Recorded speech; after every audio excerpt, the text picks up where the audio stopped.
Not with an explosion, but with a document.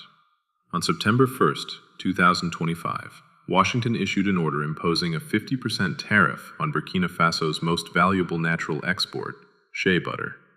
No notice, no negotiation, no warning. The decision hit livelihoods like a bolt from the blue. For more than 2 decades, Burkina Faso's shea sector has sustained over 160,000 women and supplied ingredient pipelines for cosmetics across Europe and the United States. Now, without ceremony, it was judged unworthy. The message from the West, put plainly, was unmistakable. Submit or shatter. But President Ibrahim Traoré, the soldier-turned-statesman, chose neither.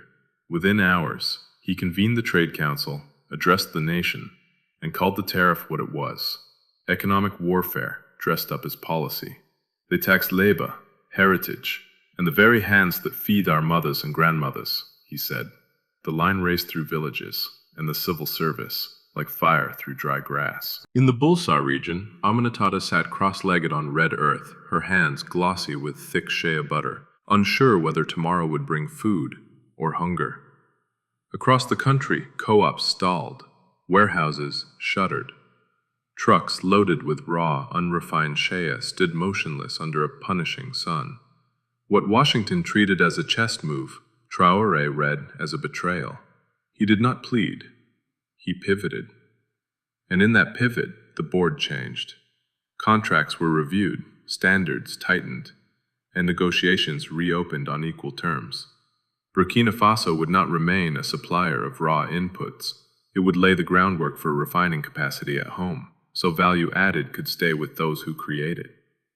That was the moment silence tore open. Not with shouting, but with a choice.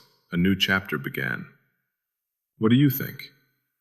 If you were a farmer or a worker, and your product and labor were taxed unfairly, what would you do first? Share a line below.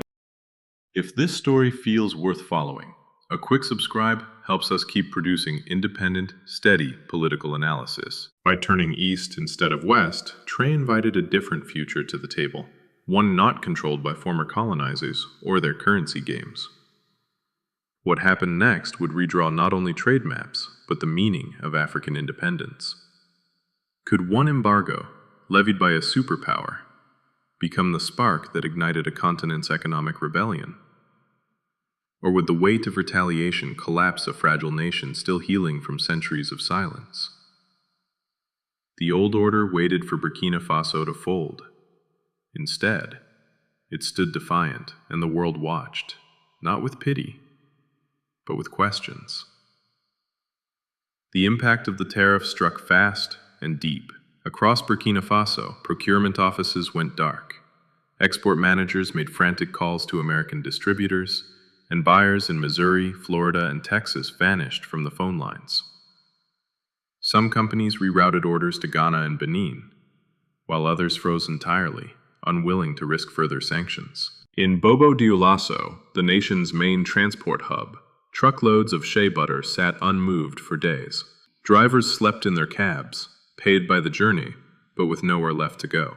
Within 48 hours, haulage volumes fell by 32%.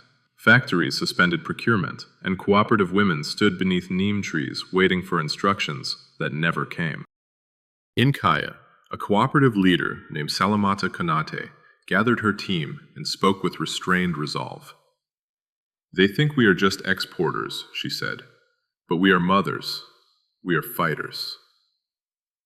Across the Atlantic, the silence was louder. No press conference from the White House.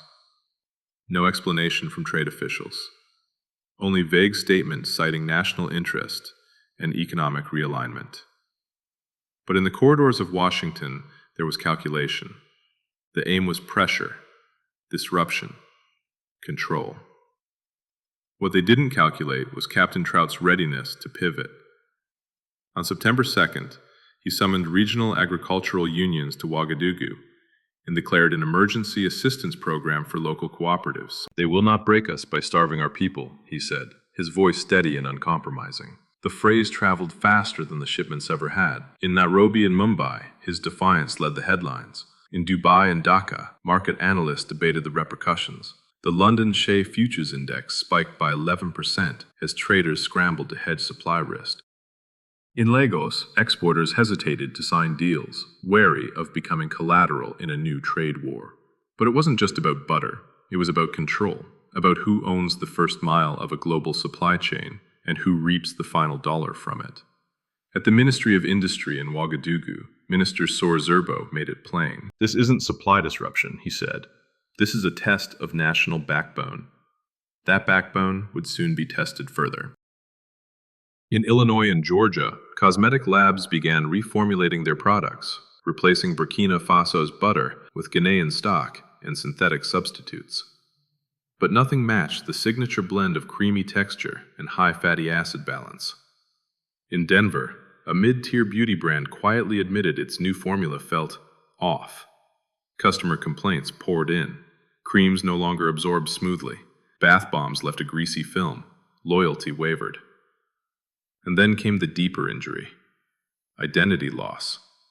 American consumers, increasingly obsessed with clean, ethical sourcing, noticed the change.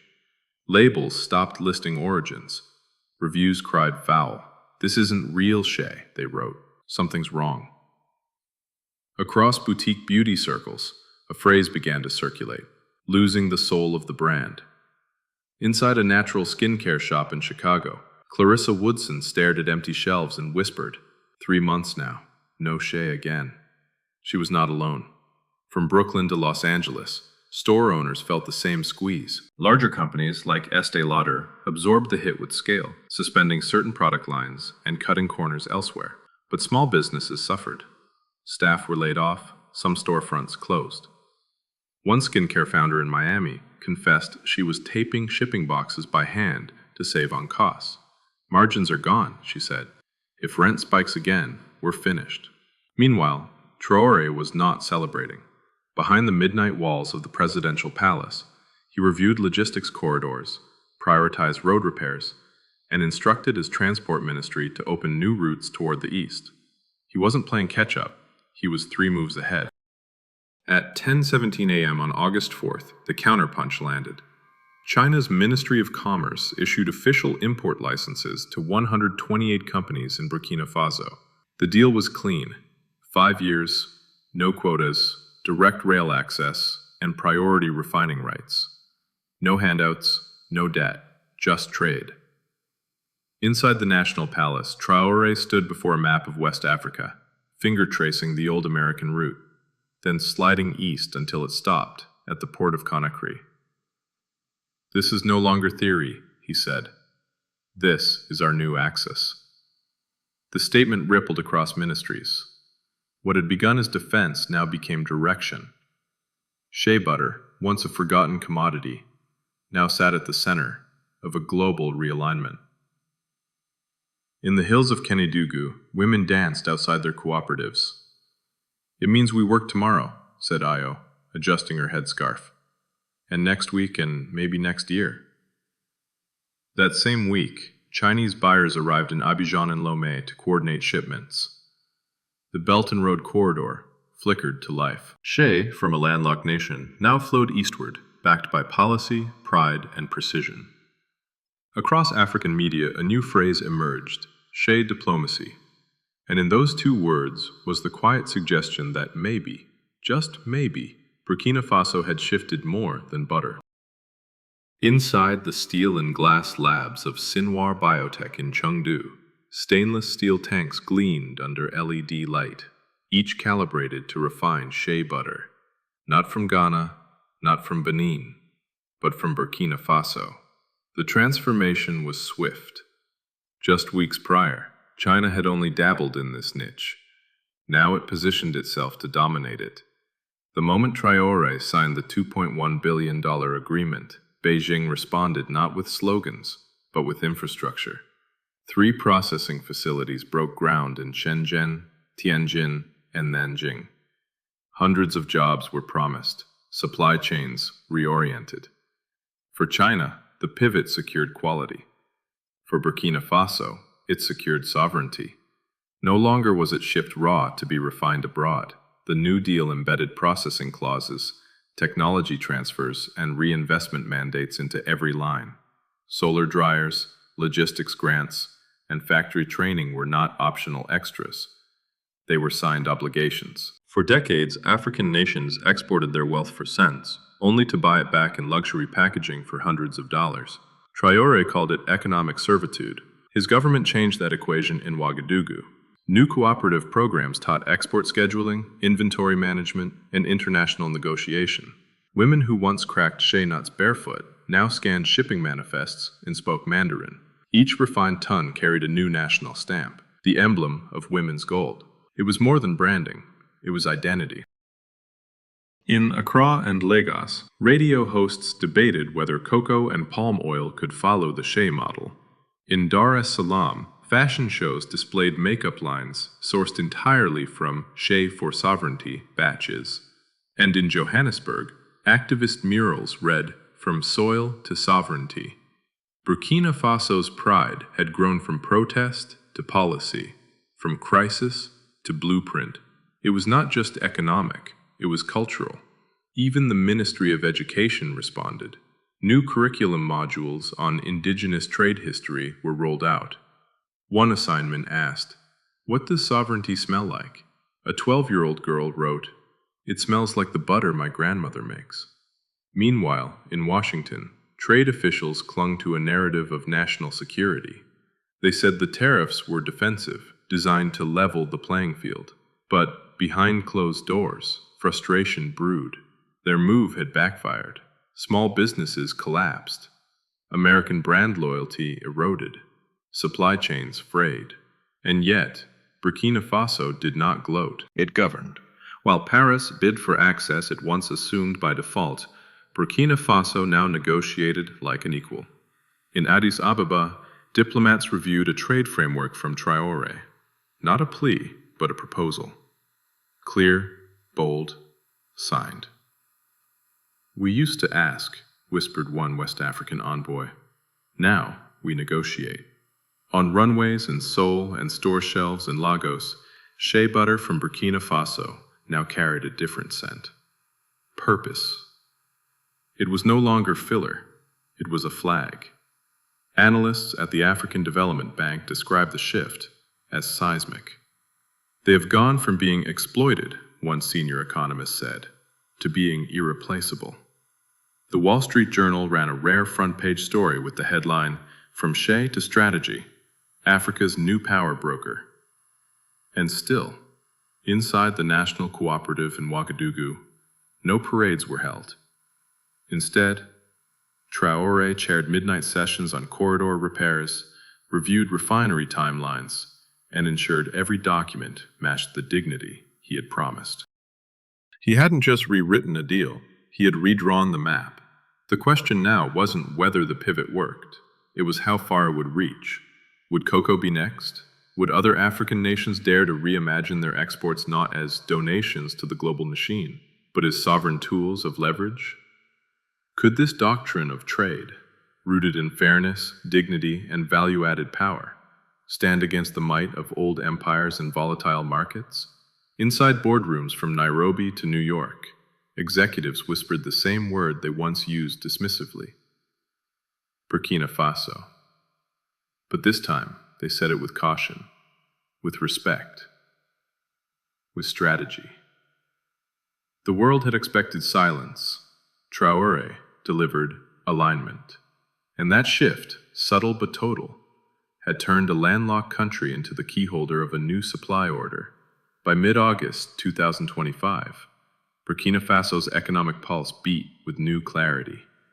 At the Yerba refinery, manager Idrissa Bakuno walked past crates marked for Guangdong, each barrel stamped with women's gold. 2 weeks earlier, he had prepared to shut down. Now he was onboarding 10 new workers, most of them single mothers. The shift from uncertainty to resurgence was not gradual, it was strategic. President Traoré had done more than react. He had anticipated betrayal, mapped alternatives, and executed a pivot rooted in dignity. His approach was not ideological, it was infrastructural. The Dori-Tema corridor, long plagued by potholes and delays, became the spine of the new eastern route. Contracts signed with China included not only exports but joint ventures in refining and packaging. No longer would Burkina Faso export its identity for others to rebrand. It would refine, label, and distribute with sovereignty. The Ministry of Trade issued new export regulations, mandating that all outbound shea undergo value-add processing before departure.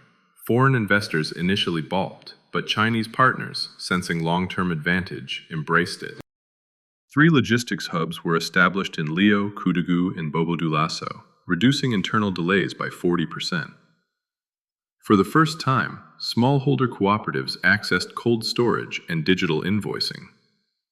A decade ago, these women cracked shea nuts in open air. Now they processed ingredients for Asian luxury brands and received payments within 72 hours. At Sinwar Biotech's presentation to investors in Shanghai, their procurement director held up a jar of cream and said, "This is not aid, this is strategy." That phrase reverberated beyond cosmetics. In Jakarta, officials from Indonesia's trade ministry met with Burkina Faso's delegation to discuss joint refining of palm derivatives. In Tokyo, DK Skincare signed a long-term sourcing deal that bypassed traditional European traders. In Seoul, K-beauty startups praised the quality and consistency of Burkina Faso's shea, calling it the gold of the global south.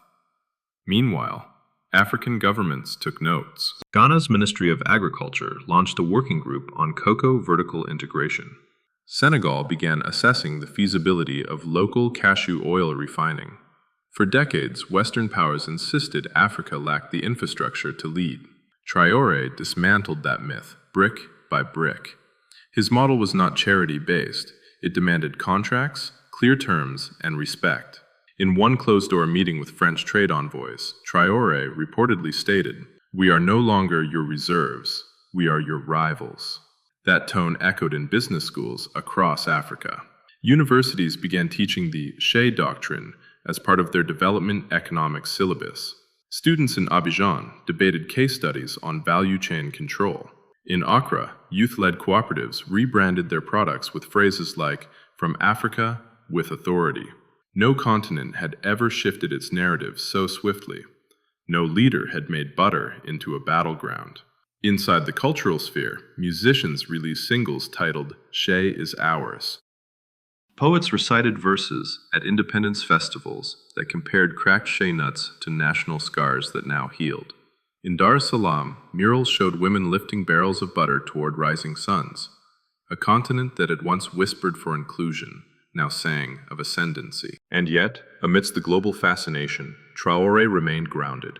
He instructed ministries to audit every contract for loopholes and to localize legal counsel for trade enforcement.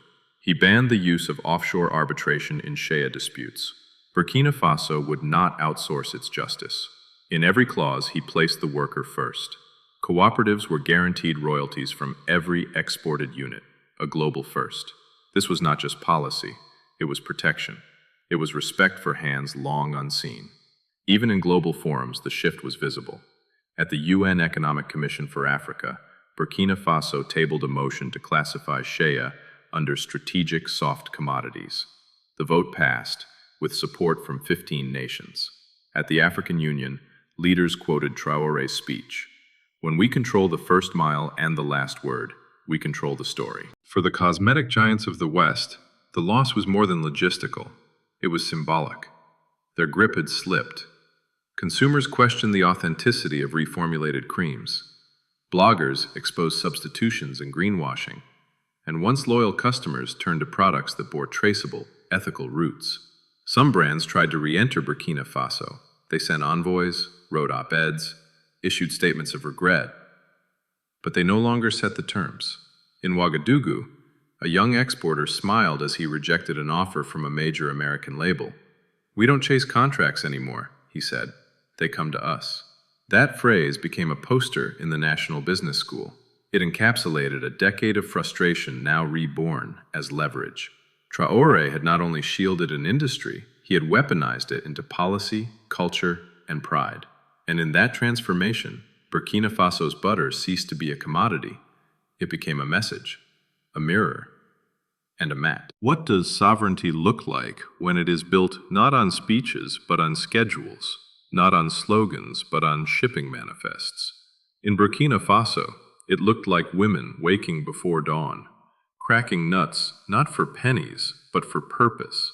It looked like a leader who refused to apologize for strategy, who negotiated not out of desperation but design.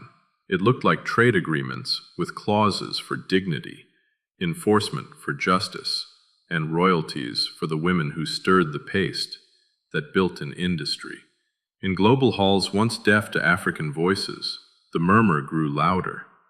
Was this just one contract, or the unveiling of a doctrine? Could a raw material long overlooked and undervalued become the pivot point of a global supply chain? When did butter stop being just butter and become a sovereign symbol for the women of Bobo Dioulasso? The answer was not theoretical.